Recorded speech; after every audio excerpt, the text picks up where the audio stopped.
Hello and welcome to this edition of Naturally Scott. I'm your host, Scott Harris, and looking forward to you listening to this episode. The gentleman I'm interviewing is named John Adams. He's the Deputy Director and Chief Operating Officer of Biosphere 2, based out of Arizona. If you're like me, you've heard of Biosphere 2, but you don't know a lot about it. I did not, and this is an opportunity to change that. John has some great stories to tell about the work they're doing down there and have been for over 30 years, the science that they're working on and the changes they're making, the explorations they're doing. And in addition to Biosphere 2, we're going to talk about Biosphere 1 and Biosphere 3, all three of which I think you will find interesting. And today's show is a little bit different than the 50 that preceded it, which is every time we have one of these shows, I talk to you about getting outdoors as often as you can, and maybe even as far away from home as you can. But today we're going to be talking about getting indoors, which is what the Biosphere is all about. So let's just jump right in. Enjoy your time with John as much as I did. Have a great day. And as always, stay curious. Thanks. Welcome to Naturally Scott. I'm your host, Scott Harris, and I am happy that you guys are with us here today. We're going to have an interesting podcast today. As I was explaining to John before we started, I'm going to be learning right along with you guys, which I usually do, but I would say that normally I have a little more knowledge about the subject than I do about this one. So I'm really excited to get into this and have some fun. Our guest today is John Adams. John is the Deputy Director and the COO of Biosphere 2, and we are going to have a long conversation about Biosphere, what it is and how it's benefiting mankind and where it's going, and talk about Biosphere 1 and Biosphere 3, and just have an enjoyable conversation. So, John, welcome. Well, thank you very much, Scott. I really look forward to sharing with you, everything that has happened and hopefully, is going to happen here at Biosphere 2. Well, it's going to be thrilling. Just as a hint of background, forgive me, before we get too far into it, you've been involved now 30 years? Just about. Yeah. I came on board. I had just finished up at the University of Arizona. And so I started here at Biosphere 2 in October of 1995. Wow. That's a good long run. Congratulations. So yeah, I feel really fortunate. You went straight from college to working with the Biosphere. I did. I mean, I was doing a few other things. And so I had graduated in May and then, got the position out here in October. And as they say, the rest is history. But, I feel really, really fortunate. I started essentially in the mailroom, as one would say, and then I've worked my way up to my current position. So, I've been given, it's been a great opportunity from an employment perspective because it has been consistent. I've been able to do a really diverse set of things while I'm here. I've been able to grow. And I've done just about every job along the way or some facet of it, which for me, I really sort of appreciate that because now it gives me an opportunity that when I'm working with folks here at Biosphere 2, I can really relate, to some of the challenges, maybe some of the frustrations, some of the rewards they get, because in many cases, I've done what they're doing. So if we face challenges, I can relate, I think, more realistically to those. I think that's a valuable asset. Not everybody has it, but it's a valuable tool. So I'm sure that your project and your team benefit by you having been there. It also cuts down on the BS a little bit. Kind of like, no, wait a second, hold on. I've done that before. So, let's not lose sight of that.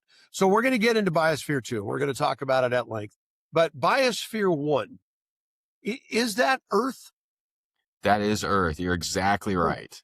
Okay. Credit to my son, Justin, because he said, Dad, you got to start. He's our producer here. He said, you got to start by asking about Biosphere 1, but Biosphere 1 is Earth. It is.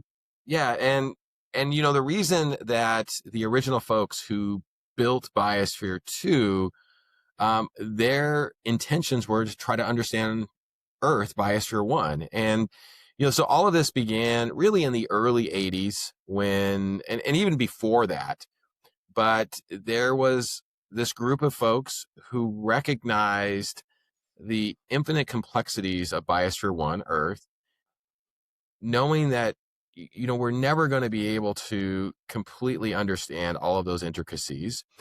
But, what if we could understand some of those components better, some of those mechanisms better?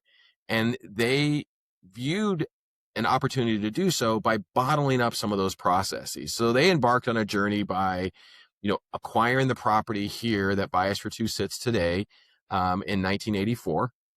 And they began, really in earnest designing the project, looking at what was needed, gathering experts together, really sort of expanding on the topic. Because when you think about closed system research, almost all of the other projects from a size perspective pale in comparison to Biosphere 2. So we're talking about a structure that is a little over 3 acres in size. It is about 7.2 million cubic feet is its volume. So think of that volume is equivalent to about 84 Olympic-sized pools is the sort of the volume or the space. Mm-hmm. Mm-hmm. It was designed to be completely hermetically sealed. So most people, when they look or think of an image of Biosphere 2, they see this really spectacular, unique piece of architecture that is glass and steel. But when you really sort of take a deeper dive, it is a remarkable engineering feat. So you think about John, forgive me, allow me to interrupt you a little bit. Yeah, no problem. I want to get into those specifics. I absolutely do. But let's assume that a number of members of the audience are as ignorant as I am. What exactly is Biosphere 2? What is not the structural, but what was it? What was the goal? What were we looking to accomplish? And then we can go through the other stuff.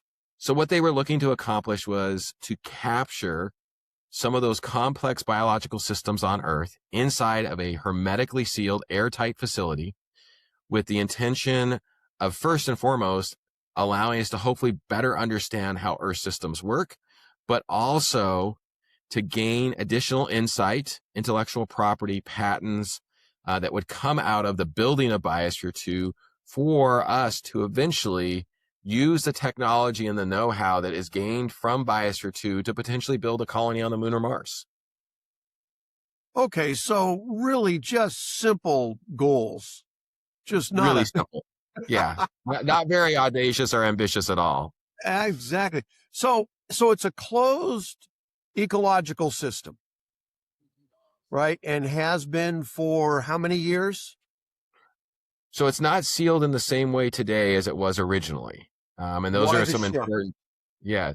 Well, why the shift? So we'll jump back, into time and sort of look at its original intention. So I think for many of the audience, if they were around in the sort of late 80s, early 90s, this probably would have come on their radar screen because it made national, international news, where they completed construction in 4 years. So they started to build Biosphere 2 in 1987. They completed it in 1991. And when it was completed, it was complete with a tropical rainforest system like you'd find down in the Amazon basin. It had it has a 1 million gallon ocean in it. So a tropical reef environment that was modeled in part from an area you'd find down on the Yucatan Peninsula. So right around Cancun, for example.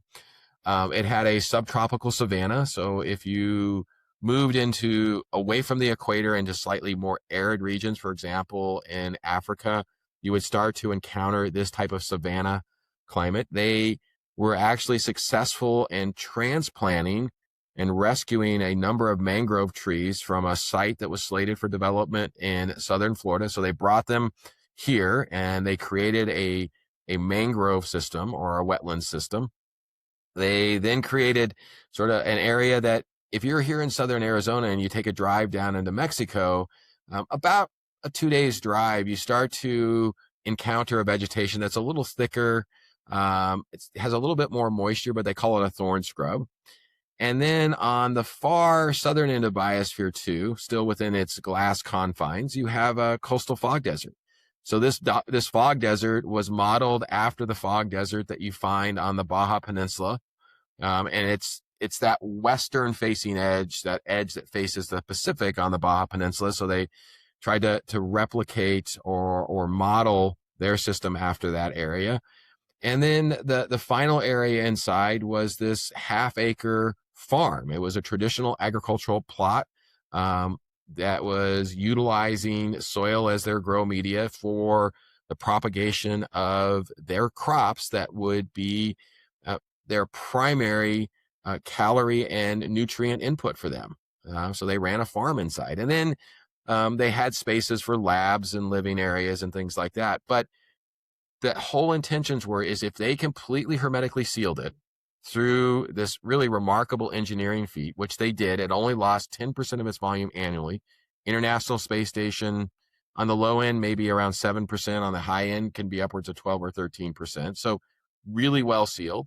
And they wanted to see if the biological systems that they put inside are going to balance the atmospheric needs for the 8 people that were going to seal themselves inside, as well as that farm area support the nutritional and calorie needs that they would have over a 2-year duration, which was their intended stay inside Biosphere 2.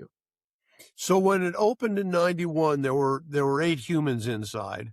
Yep. So they sealed 8 people inside in September of 1991. So in all of all the habitats, the different habitats that you mentioned, these are walled off. They're obviously they have to be independent of each other, right? No, they're all interconnected, just like Earth's system. So just like on Earth, all those areas overlap. They're all interconnected.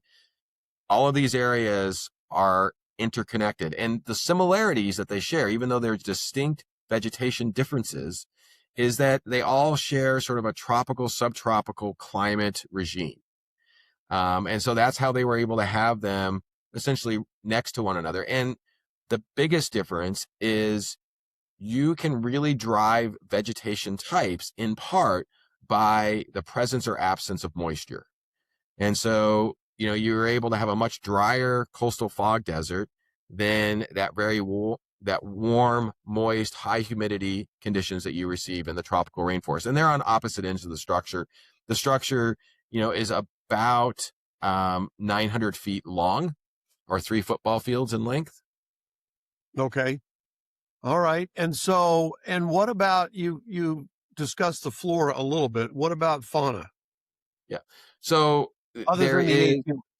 Yeah, so there's a pretty diverse community of insects inside, but there is no major or large fauna like we might think. So when you go into the rainforest, you're not going to see a jaguar walking through the floor. You're not going to see monkeys in the structure. And, a lot of people often ask, well, how can you really recreate Earth? And I think this is sort of core to what Biosphere 2, in my opinion, one of the most important lessons it's taught us is no matter how smart we think we are as humans, that recreating or replicating Earth in its entirety, we're never going to be able to do it.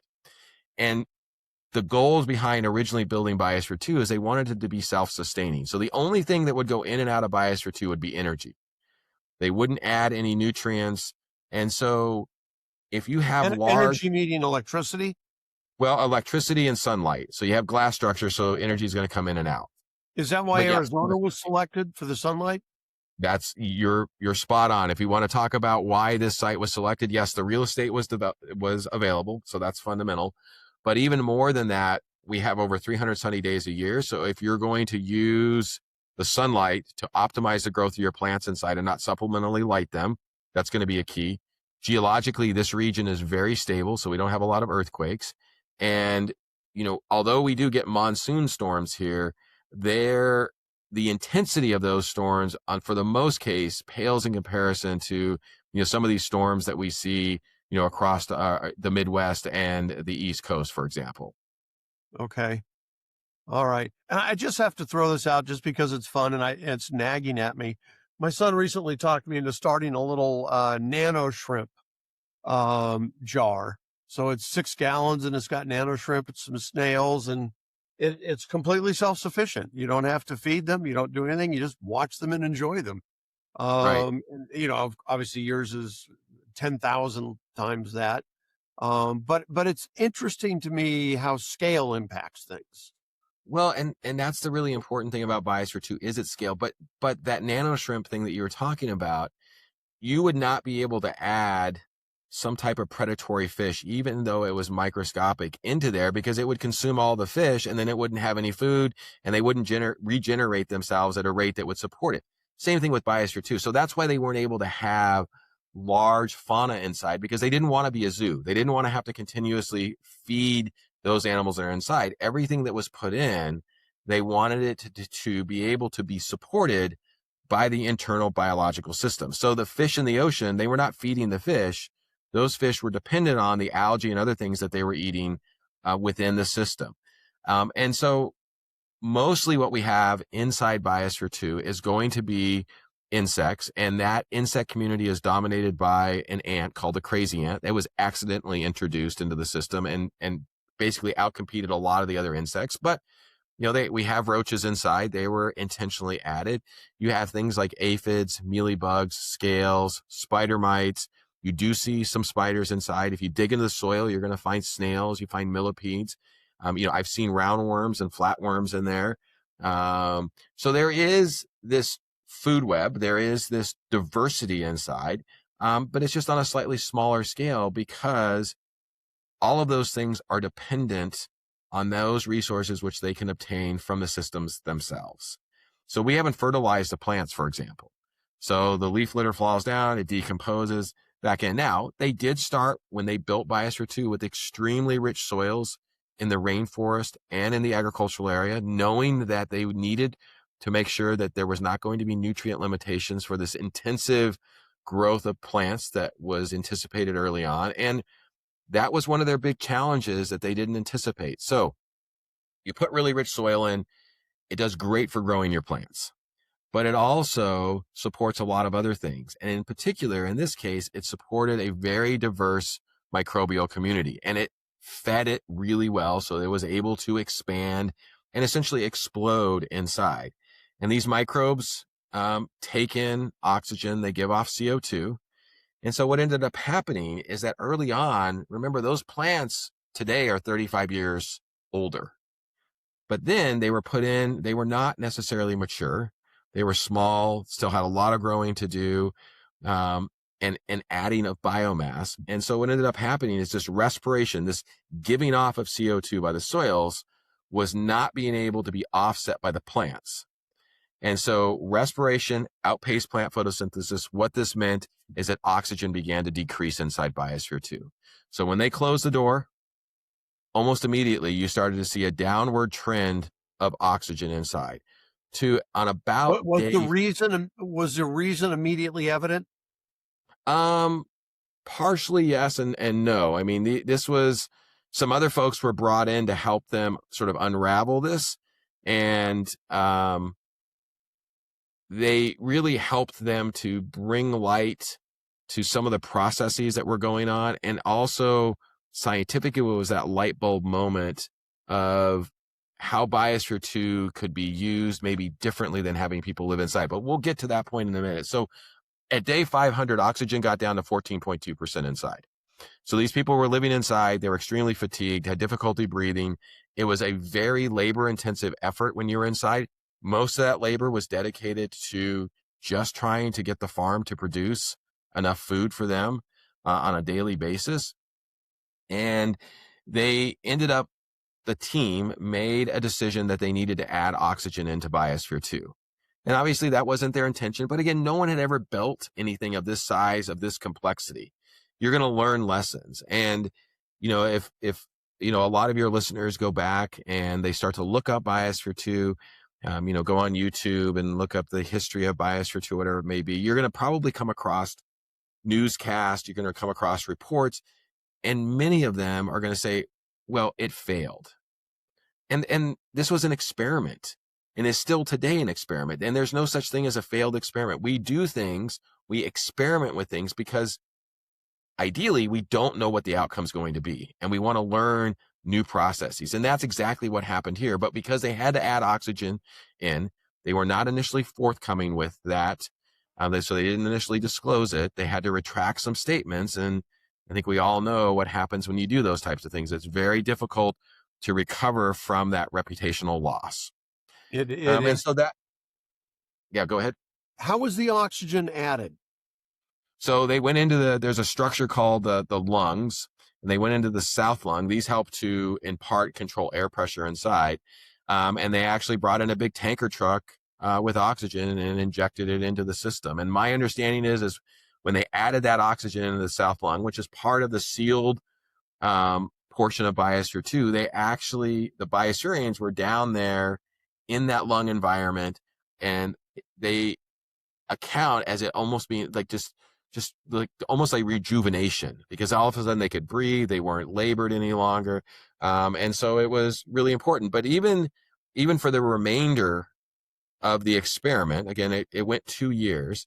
Oxygen, even after that reintroduction or replenishment of the oxygen, it still continued to slightly go down. Now, today, the systems have matured. A lot of that organic material has stabilized. And so we would have a much, much slower decrease in oxygen if we were to seal it up originally. But this was sort of a key moment in that as oxygen was going down, CO2 was going up in the atmosphere. But that increase in CO2 did not match the oxygen decrease. And so many people thought that they should, it's not exactly, but should be roughly a 1-to-1 increase to decrease with oxygen and CO2. And they couldn't really figure out where these additional CO2 molecules were going, which is obviously a carbon and an oxygen. And when they started to dig a little bit deeper, they involved some folks from Columbia University, a really well-known geochemist, a guy by the name of Wally Broker, and he came in with a graduate student, and they were really scratching their heads, because if your folks have any chemistry background or physics or anything, you want to balance your equations. And they weren't able to balance their equations, and they weren't able to balance the atmosphere. They knew how much they were approximately losing. They had some pretty good ideas of where things were going, but there was a missing component. And it was this graduate student, his name is Jeff Severinghaus, and it was his dad. He was home on Thanksgiving, as I understand the story. He was telling his dad about this problem that he and his advisor were working on in this facility. And it was his dad, who was a really well-known anesthesiologist, who said, well, did you look at the concrete? Because underneath Biosphere 2, what supports its infrastructure is a massive amount of concrete. And then underneath that concrete is a stainless steel liner so that you would have no interaction with the desert soil. But that concrete was all relatively freshly poured. And so as concrete cures, what you have is CO2 that actually reacts with calcium hydroxide. This is the concrete drying to become calcium carbonate. And they sort of unraveled that. Not that this is an unknown process, but in the context of this sealed environment with these biological systems, it wasn't something that they had put together. And it was a light bulb moment. I was actually hired by that guy, Wally Broker. And he told me that was a light bulb moment, because then they saw a huge value for Biosphere 2 scientifically, because they could trace molecule by molecule where things were going and how things were changing as they increased temperature, maybe changed moisture, added or subtracted carbon dioxide in a way and at a scale that was not available anywhere else. Because when you work outside in Earth, you have all of these infinite complexities and you can't control your variables. If you work in a lab, like that shrimp farm that you were just describing your son has, it's often really small, and we have simplified it down. Think of Biosphere 2 as a middle step between this very precisely controlled but relatively simple plant in a pot, in a growth chamber, in a laboratory, to the observations that we make in the field where we have all the natural complexities, but we're not able to control the weather. Biosphere 2 is somewhere in the middle. And so although we don't have all the natural complexities, we're far more complex than what you get in a lab, but yet we can control the weather and the conditions. And so scientists can come in and make predictions. They can then run those systems through those scenarios. And what they predicted is that the outcomes that they see. And so we can actually help inform these predictive tools that are being used outside today to hopefully better understand what our future holds for us. So think of Biosphere 2 as a time machine today for scientists to create conditions and look at how systems respond without necessarily having the same consequences outside, or being able to reverse those inside, and when we can't reverse them outside in some cases. Well, it's fascinating. Backing up a little bit, the 8 individuals that were introduced for the 2 years, did they stay for the 2 years? They did. They stayed for the 2 years. In fact, there's a really good book by Jane Poynter. I think it's called Life Inside 2 years and 20 Minutes. So they were inside for exactly 2 years and 20 minutes. Um, since that time, those 8 individuals have gone on to do a wide range of things. They're no longer, working at Biosphere 2 or really affiliated in the traditional sense. Some of those have since passed. They really had a diverse background, but it is absolutely remarkable when you look back to see what they accomplished. Because again, it didn't go as they had anticipated, but that's to be expected. I mean, I think probably all of us, have an Android or an Apple phone that almost all of us use. And regularly we have to update those phones because they come out with a new iOS or they fix a bug here or there. You're always sort of improving. And with Biosphere 2, when those 8 people were going into the facility, literally they had some of the technicians, the engineers, they were going out the back door. So they were putting the final touches up to the very moment that those people came inside. So it never had that test flight or that maiden voyage that we often think of with these complex things. And it worked remarkably well. There were a lot of naysayers who said it would never self-organize and it would look like this just sort of unorganized algal mat inside. But today, 35 years later, when you look inside, I mean, we've got trees in our tropical rainforest that are pushing up to the very tallest points inside, which is about 91 feet. We have over 100 species that are living in our rainforest. We have this ocean system that does have fish in it. These mangroves have grown tremendously. If you look at historical photos then, we're talking mangroves that, were maybe 3 or 4 feet tall. Now we've got today mangrove trees that are in excess of 20 feet tall and are reproducing. We've got very large acacia trees in our savanna, and we've been able to utilize those systems and the designs that the original biospherians and their teams put into it for very relevant and pertinent research today. And Biosphere 2's history is really unique in that only about 5 years of that 35 years did you have people living inside running as a SEAL. For the last 30 years, it's been used as a research laboratory to understand Biosphere 1. Well, that was the next thing I wanted to ask you about. So walk us through now the timeline of the changes. Yep. We started off thinking X and it has morphed into Y and Z over 3 decades time. Yep. So walk us through that a little bit. Okay. So sealed up 1991. People stayed inside for 2 years. They came out in 1993. They did some retooling, some retweaking. Then another group of folks went in later 1993. But then in April 1st of 1994, the person who financed the project, a gentleman by the name of Ed Bass, his team really wanted to take the facility in a different direction. There was some very strong disagreements on how the facility should be run between the management team that was on the ground and the person who financed it and his team. So they actually got rid of that group on April 1st of 1994, and they began to rethink Biosphere 2. That's at the time when these folks from Columbia University began to get involved. And then officially, Columbia University came in and took over the management of Biosphere 2 in January of 1996. And they really began to expand and explore the research possibilities of Biosphere 2. Its efforts were led primarily by an individual by the name of Michael Crow, who today is the president of Arizona State University, which is a university just to the north of us here at Biosphere 2. And, they really championed and moved it forward. But as often happens, Columbia University had a pretty dramatic change in their upper administration. The president moved on. Michael Crow went to be president of ASU.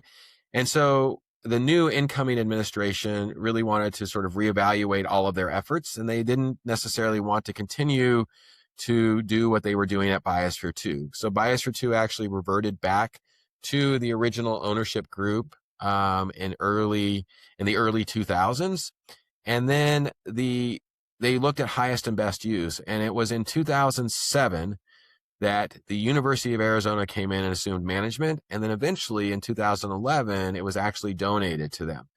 And so for the past 18 years, Biosphere 2 has been operated and now owned by the University of Arizona, and they use it as a strategic research laboratory for earth sciences. But it's expanded well beyond that today. So, but it's no longer hermetically sealed. It is no longer hermetically sealed. We bring air in and take it out. That is not necessarily a driving criteria for our experiments, but we have the flexibility to seal it up for short duration. So as an example, in our rainforest not too long ago, we had a collaboration with some folks from a number of universities in Europe as well as universities here, but they wanted to understand what happens to a rainforest when you give it a drought. Well, it's hard to predict those types of scenarios outside in the real world. Well, so we had some researchers come in, we set up a bunch of instrumentation, we gave our rainforest a drought. We knew exactly when it was going to start, when it was going to end.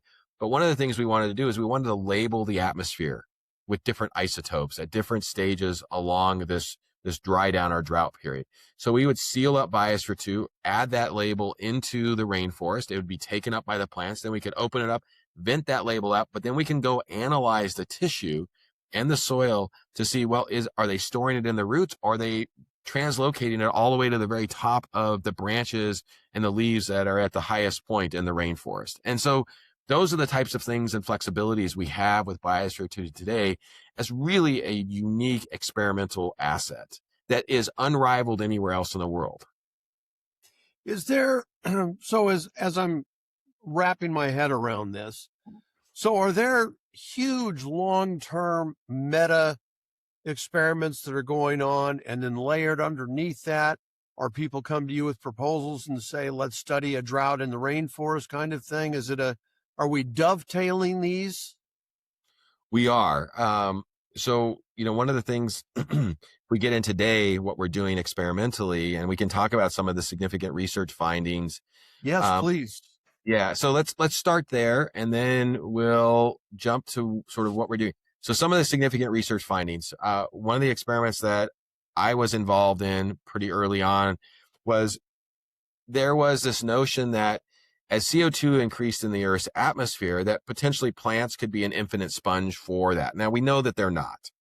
But at what point does their uptake of this increase in CO2 saturate? And in particular, there was a model that suggested that these tropical systems would saturate their uptake of CO2 at a value that we're going to see in about 50 years.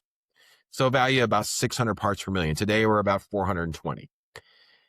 Well, how do you prove that? You can't just go down in the rainforest and stick a dome over it. So we actually ran our rain through different CO2 scenarios, and we were able to show that our system, just like the model predicted, saturated at 600 parts per million. And so this had to validate that model. And then again, this allows people who are looking at, okay, if they think that it's important to understand atmospheric CO2, they have a better understanding of how it will potentially increase in Earth's atmosphere, and at what point plants cease to be a mitigating factor to that increase, and where it may now rise much more rapidly because the plants are no longer taking it up. So this was one. Another one is in our ocean system. So we are one of the first places to sort of make a direct connection to show that, when you have more CO2 in the atmosphere, it's actually a gas that is soluble in water. So whatever you have in the atmosphere, you're going to end up having in the water. It's going to reach a natural equilibrium. And when you add CO2 to water, it actually becomes carbonic acid. And that carbonic acid drives the pH down. So probably have heard, how the world's ocean's pH is changing. It's going down a little bit. They call this ocean acidification. And one of the impacts that it has is that there is a secondary reaction that limits a nutrient that's really important for corals to build that hard calcareous structure. We are one of the first places to show that as that availability goes away as a result of increasing CO2, you slow coral growth.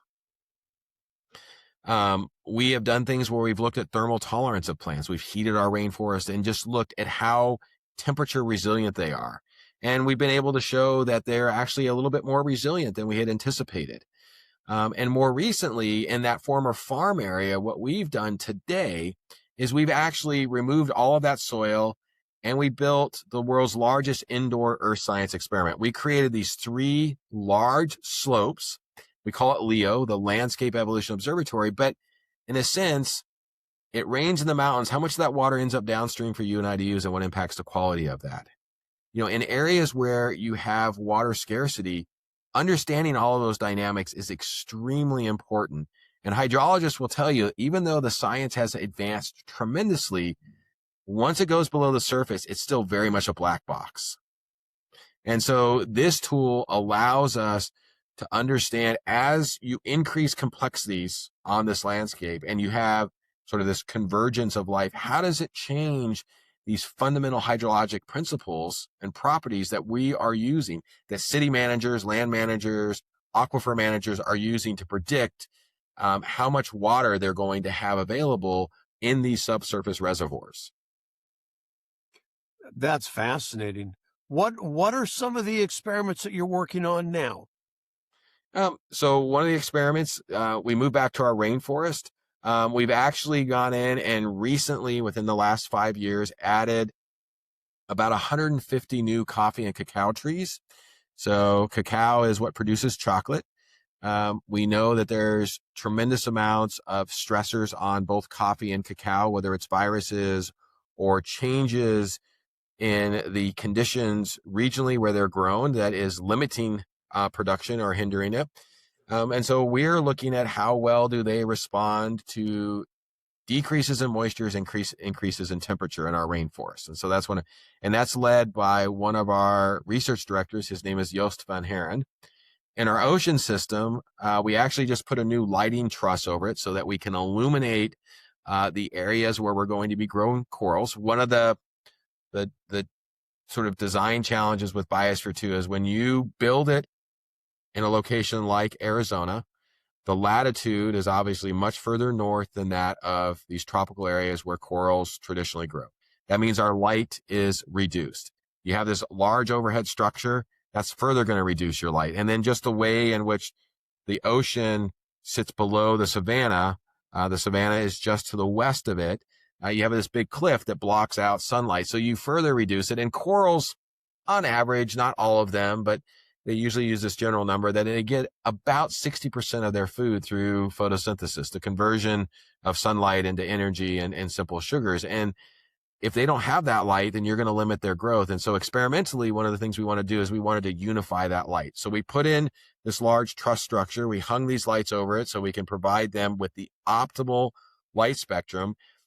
We've been working with some other folks that have created, think of it like a buckyball, this round sphere. And they are using this round sphere to actually reintroduce corals into areas that have been degraded or completely lost their coral. So these degraded reefs. And what they found is that these spheres, sorry about that, these spheres actually improve the survivability of the corals, because they're hung off the bottom rather than mounting structures that have been commonly used in reef restorations, where you mount them on the reef. Sometimes they're a rebar structure, sometimes they're a concrete structure. They attach the corals to them and they grow and they do really well. But they even do better when you suspend them off the bottom in these sphere-like structures, and they call them coral arcs. And so we're actually hanging coral arcs in our system, and we're going to be doing some formal tests to just look precisely how well and can we actually quantify the improvements in coral survivability. And we're working with people who are working in field sites and have identified certain species and genotypes within those species that show greater, in this case, temperature resilient. Because one of the big factors that seem to be influencing reefs around the world is these very dramatic changes in coastal water temperatures. So off the coast of Florida, I think it was 2 years ago, it may have been 3 years ago now, but they had water temperatures that were like 103 or 104 degrees Fahrenheit. Corals just aren't going to be able to survive that. But there is hope of reintroducing corals, and some of those corals show greater thermal tolerance or heat resistance. And in our ocean, we can test new designs, new introduction techniques, but we can also change that entire body of water's temperature. And we can look at just how resilient are they? Or are there things that we can do that we can add to the water? Can we add probiotics? Can we increase the temperature a little bit, bring it back, increase a little bit more, bring it back, increase it even that much more and bring it back, and increase the survivability or the tolerance of them to heat? So we're doing that in our system. In our mangrove system, we've actually partnered with the national. Let me back you up for just a second. Yep. Why is it that the suspended domes work better for the coral than a ground-based structure? Because you have less impacts from the benthos, the stuff on the ground. So you don't have algae that's encouraging, you reduce sediment depositing on those systems, and you increase the circulation around them. And they're still actually exploring exactly why the benefits are, but the early evidence suggests that by suspending those reintroduction structures off the bottom, in this case, this coral arc, you see enhanced or improved coral reproduction and survivability over those that are just mounted on a reef traditionally. I'm curious, and then we'll get to the mangrove, but a recent guest on the show was Pete Malinowski of the Billion Oyster Project in New York, where they're trying to reintroduce literally 1 billion oysters into New York Harbor. And they've already got 150 million in there, so they're moving on it. But I wonder if the suspension information would be of value there, if they might not benefit from that. It very well could be. I have no expertise in You're not an oyster expert? No, I'm not an oyster expert, but I think that's the real value of folks who are doing research, and the collaboration we have is that one technique may be working in one area and really advantageous, and somebody may go, I think I can use this for another one. And that's what we're really hoping. We envision Biosphere 2 to be a user facility, where, we can test ideas, we can do things that you might otherwise be afraid to do in nature, and not have the consequences that you might have if you did them outside. And that's the real advantage of a place like Biosphere 2. Well, if you get a call from a gentleman named Pete Malinowski, it's because I told him about you. I'm going to call him when we're done. Outstanding. I look forward to it. And I will introduce him to Diane Thompson, who is our director of research in our ocean system. Okay. Because maybe, who knows? But it's one of the joys for me of doing this podcast is bringing people together, and the opportunity to, and there may be reasons that are clear to everybody but me, why something like that wouldn't work, but maybe there are benefits to it. I don't know. So where are you taking us? Where are we going to be in 10 years, in 15 years?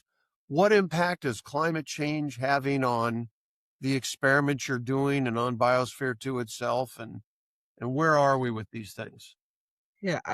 So where we're today and where we're taking research is that obviously probably everybody hears all the hype around AI, machine learning, and there are some real opportunities, as we have recently seen, to advance science and our understanding. And one of the things that we're working on today is how do we actually create a virtual replication of Biosphere 2? So we have all of this data that is continuously being recorded inside Biosphere 2. And one of the things that these AI and machine learning platforms need is they need sort of live training data. You can run simulations, but if the data that you're feeding it isn't necessarily accurate or accurately represent response, then, garbage in, garbage out. And one of the big things is how do you take physical systems like a Biosphere 2, or, they do the same, they're trying to do this with computer chips, or they're trying to do this with the human body. If you can actually take live data, feed it into these advanced computational tools to create a virtual representation, then you can do things in that virtual world because it's based on the real one. You have data, live data, you have this bidirectional flow of data going to and from that system, but you can actually simulate what is happening and hopefully understand before those consequences occur what you may need to do to avert them, or understand how the system's going to respond. And so we're creating what we call Biosphere 3. This is not a physical structure, but this is a digital or virtual representation of Biosphere 2. So Biosphere 2 was a physical, in part, representation of Biosphere 1.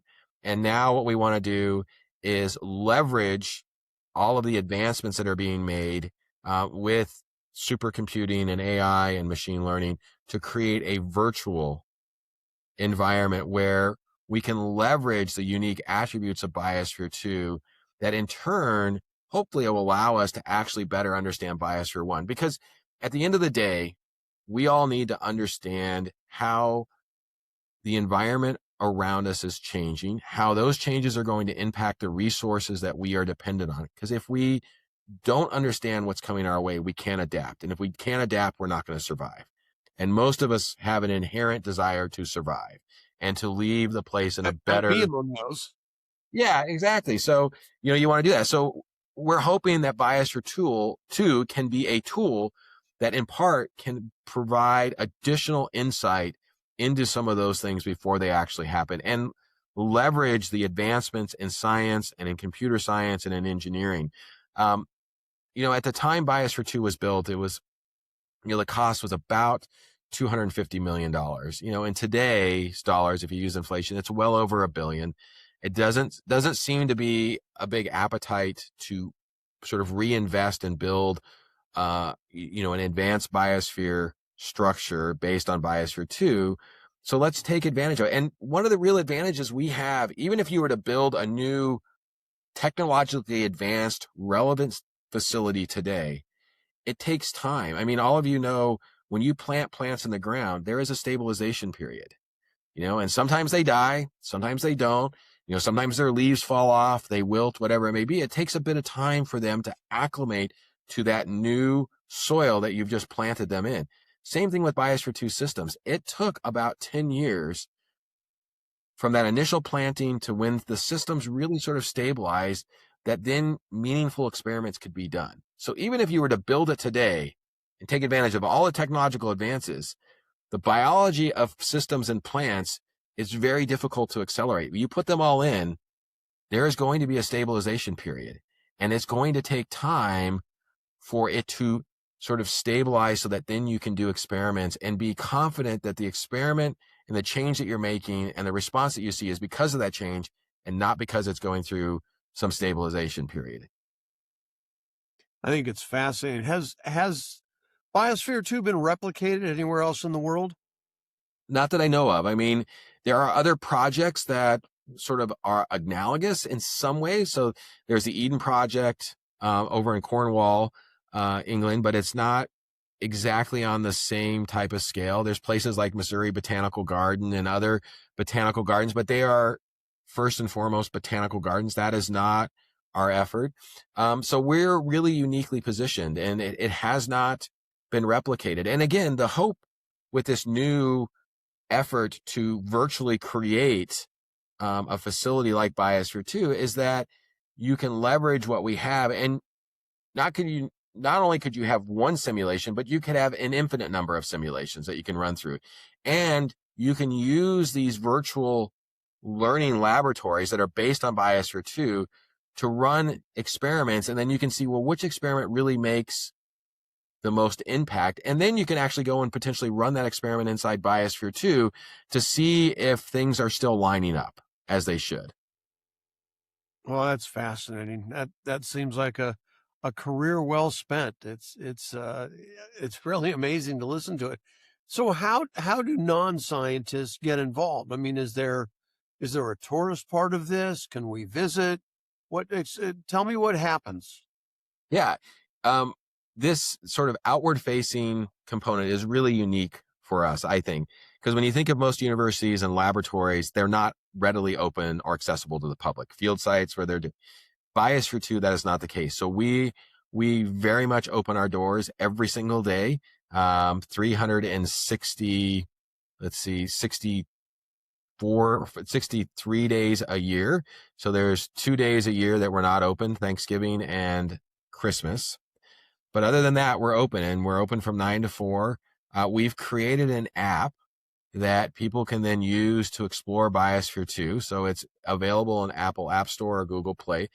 You don't actually have to be here at Biosphere 2 to take advantage of the app. Obviously, being here, seeing the context and the descriptions that are being given as you work your way through the different stops on the app, it's advantageous to be in place here, but anybody can go through it. And we've actually created an app for our K through 12 audience as well. Although that app I think is great for all audiences. So go on Apple App Store or Google Play, and you can download one or both of those apps. And I think people will be sort of really engaged with the amount of information that you can get from them.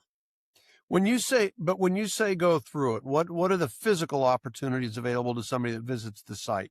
So when you come on the site, we actually allow people to go inside many of our areas. We've created. Well, they're literally inside the dome. They're literally inside the dome. So you start and you enter into the desert, and you work your way up and you exit out through the rainforest. There are periods of time, depending on what experiments we're running, where sometimes we have to limit access to certain areas. But we always post that and make that available. But most of the time, people can come in. That's the case anywhere.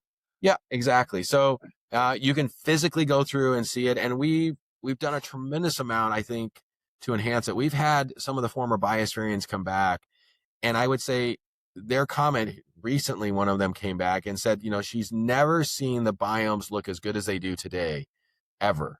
And so we've done a lot to really continue to enhance the vegetation and the systems inside as we advance the science. In fact, we just added a new stream in our desert system. And this was an original design consideration when they started thinking about Biosphere 2. But this stream is unique because the reason we added it is we're partnering with the Arizona Game and Fish Department, Fish and Wildlife Service, a faculty person in ecology and evolutionary biology at the University of Arizona named Peter Reinthal. He is a fish expert. But we recently introduced an endangered fish that you find only here in southern Arizona and down in New Mexico. It's called the desert pupfish. This particular variety is a Sonoida pupfish or the Quito pupfish. But we added them in. We're a safe harbor location. So you got the stream, but we've also got these endangered fish that can be viewed by the public. We're a safe harbor location, but it also serves as a living laboratory for University of Arizona students to come in and gain hands-on experience with this endangered fish in our system. So you have fish and you have insects.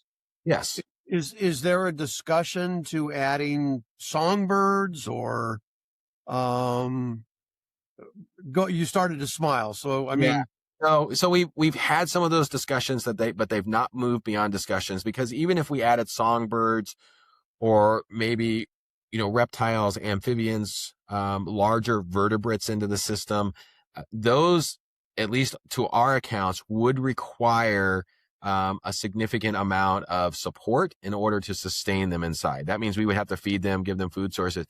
Let me give you one really interesting example, is that when the Biospherians were looking to originally design, they thought, okay, we're going to have bats inside. And then the desert area, they actually created a little cave that they called the Bat Cave. And they were hoping to have, one of these small brown bats that are found here in southern Arizona introduced inside. Well, they quickly determined that each one of those bats per night, if I recall correctly, and for those of you who are bats experts on your call, don't quote me on this, but it was something like the bat needed to encounter like 14,000 insects every night, just assuming that they have a 50% success rate to harvest enough small insects to support their metabolism or something along those lines. And they realized quickly there was just no way that they could ever support anything, let alone an insect population that would be that vibrant to support, even just a few bats, for example, inside. And so that's why they steered away from adding, any of these other higher level vertebrates into these terrestrial systems, because of the food or nutrition requirements that they would have, that it likely would not sustain them indefinitely. Okay. Well, John, I hate this part of it was we draw close to the end of the hour, but I have thoroughly enjoyed the conversation. And I encourage the audience, if you've got questions for me, please email me, scott@naturallyscott.com. If you're watching this on YouTube, I'll throw the email up on the screen. If you've got questions for John, get them to me and I'll forward them to John. And if you get an opportunity, if you're in Arizona, stop by and visit. I'm going to. I've got a trip coming up this year to Arizona, and John, I'll give you a call, but I would love to come by and see. That's one of the joys of this. I'm leaving Saturday on a trip up to the Northwest. I'm doing 5 states and I'm working on a new book, and I'm meeting with a number of people that have been on the podcast as I'm going through a roundup there about whales and long-eared owls and bald eagles. And, it's selfish, but it's thoroughly enjoyable. So I will look forward to that. I ask you, as I ask all of my guests, if you would take a moment and recommend a book that you think the guests would enjoy or that the audience would enjoy and maybe learn from. I'd appreciate you sharing that. Yeah, and I think, there's several great books that have been written by former Biospherians, those who lived inside. But the one that I really like is this one that's called Pushing Our Limits, Insights from Biosphere 2. And the author is Mark Nelson. And I think he did a really good job of getting into a lot of the design components and why they selected what they did, why they designed it the way in which they did. And I've got it right here. So this is, a great read. Oh, thank you. It's a little bit deeper dive, but I found it to be, for me, one of the more interesting books. And I would recommend, your audience, if they would like to learn more about Biosphere 2, and especially from the engineering and design feature, this is a great book. As well as visiting and downloading the app. Downloading the app, visiting, you can go to our website. I'm on our website, so if you have a question, you can send those directly to me as well. So okay, share the URL with the audience, please. Yeah, so it's really simple. It's Biosphere2, all one word, .org. I should be able to find that. I think everybody can. That's great. Hey, by the way, for everybody who's listening, thank you so much. I love having the audience, and it's spectacular. And if you're watching on YouTube, do me a favor, reach over and click subscribe. Every time you do, YouTube pushes us out to more people, and more people can hear John and the other guest message, and it makes it easier for us to bring in new guests. And while you're there, drop a comment or hit like or something. You'll notice there's no ads or anything in this. This is all just an elaborate, fun, enjoyable hobby for me, and a way of learning more and sharing more with people. So do me a favor and do that if you would. John, any final thoughts you want to share with the audience before I let you go? No, I just want to say thank you, Scott, very much for giving me the opportunity to share what's going on here at Biosphere 2. And Biosphere 2 has a remarkable group of folks that are working on a wide range of questions and ideas. And so, we'd love to have people come out and visit, but at a minimum, as you said, Scott, take advantage of those apps that we have, or jump online and take a look and see what we're doing. Well, I plan on doing that. And this is going to be a little odd, John. I think you're the 52nd podcast we've recorded. And I close every podcast by encouraging people to get outside, whether that's their front porch or their backyard or their local park or the African safari or whatever it is. And then I always say, stay safe and stay curious. But today, I guess instead of get outside, I'm going to say, get inside. Get down to Arizona and get over to Biosphere 2. You're my first get inside of the podcast. So there we go. We love being part. Thank you so much for your time and your information and the work that you guys are doing. I really do appreciate it. And I will look forward to having you back again as a guest someday down the road. Thank you very much, Scott. Have a great day. And as you said, get inside.